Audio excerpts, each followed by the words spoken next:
So, hi guys, quick unboxing lang tayo ng na-order kong halaman sa Davao. Yan, same seller, si Miss Reshel.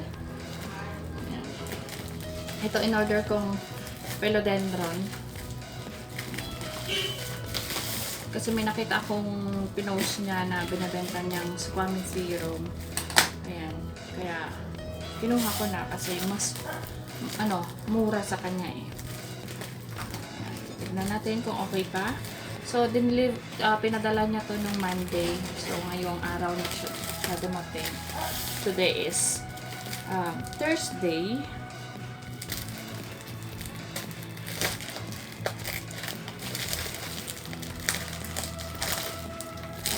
Nakabox lang siya. Ay, kinakabahan ako na-excite. Ayan. Sana hindi pa nabulok yung halaman. Kasi tignan nyo, parang naano siya na yupi, yung karton. Pero nakabalot naman siya ng, ayan o.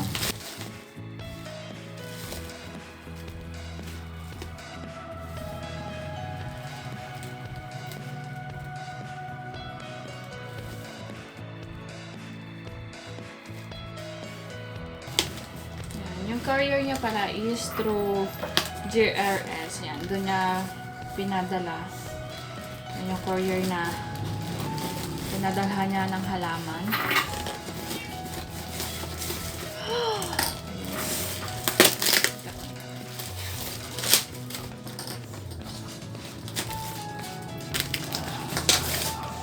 So, ayan guys. Tapos ito, ayan o.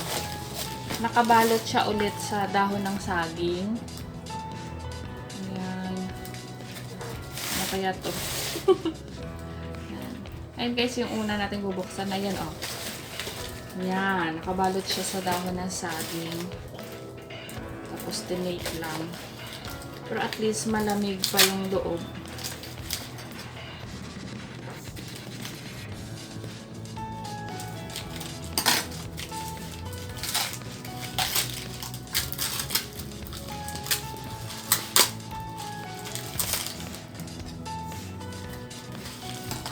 So, ito. Yan. Ito pala yun, yung baby pa na squammy.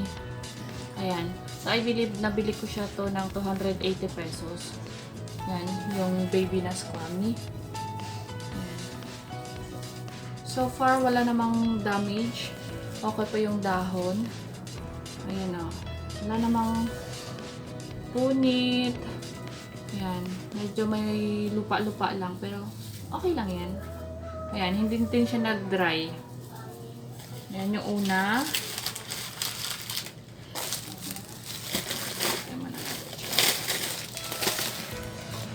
So, ilan ba to? So, 2, 3, 5.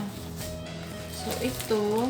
Ayan, next. Ito, nakaano lang yung lupa niya binalot ng plastic. And then, tinape. Tapos, binalot ulit ang dahon ng saging. So, ito yung malaki, kaya mahaba yung ano niya.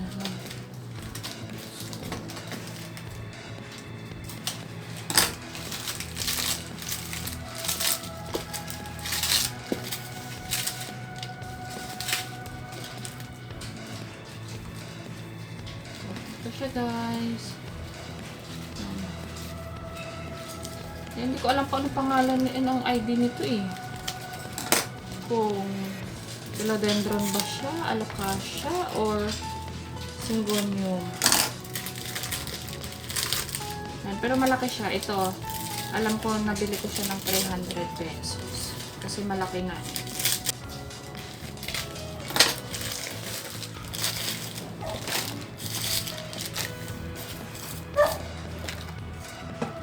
So, ayan guys. Ayan o. Yung dahon niya. Kaya, para siyang green, tapos yung back leaves niya, ayun o. Parang choco na ba. Papa-ID natin sa mga friends ko. Ayan. And then, ito, okay. Ito, free niya ata to. yung kalateya. O yung ano yan, yung arrowroot. Ayan. Yung isa singonium, tapos yung isa arrowroot. Ayan yung free niya. Ay, thanks Miss Rachel. Ayan o, may pa-freebie pa siya sa akin.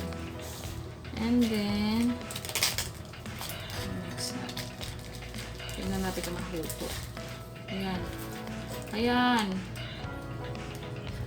You know, yung baby na green shield. Ayan. Free niya din yan. And then, ito ay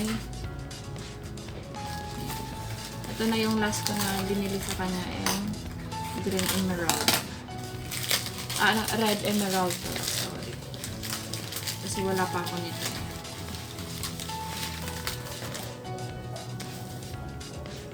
Ayan.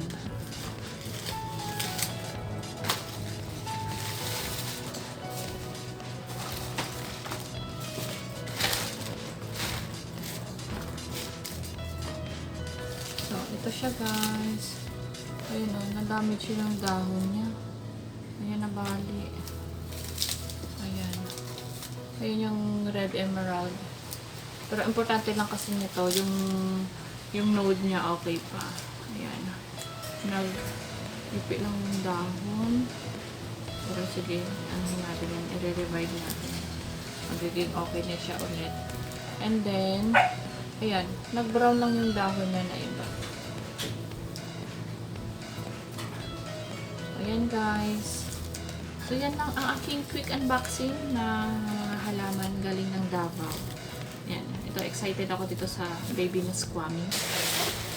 So, ito na guys lahat ng aking halaman. Alayo pa no, galing pang Davao. So, yan lang guys ang quick unboxing natin ngayon. Ayan. So, thank you Miss Rachel sa halaman na to. So, till next time na purchase sa'yo. And thank you din sa mga freebie mo. So, ayan guys. Ilagay ko lang ulit yung details ni Miss Rachel sa description box. And then, check nyo na lang time to time kung meron siyang pinapost na for sale sa Facebook group ng Seed Sower with a Heart. So, ayan. Doon siya nagpo-post kasi doon ko lang nakita na nag-post siya ng ganyan. So, kaya binili ko. And then, yung iba, tinanong ko lang kung available siya. So, kagayin kang squammy yan. Ayan. Nakabili ko siya ng 280 pesos sa kanya. So, ayan guys. So, 3 days. Almost 3 days yung shipment. So, ayan lang guys. So, ito. Hugasan ko na lang. Tanggalin ko lahat ng lupa. Hugasan ko. And then, i-repot ko later. So, ayan guys. Thank you. And see you soon. Bye.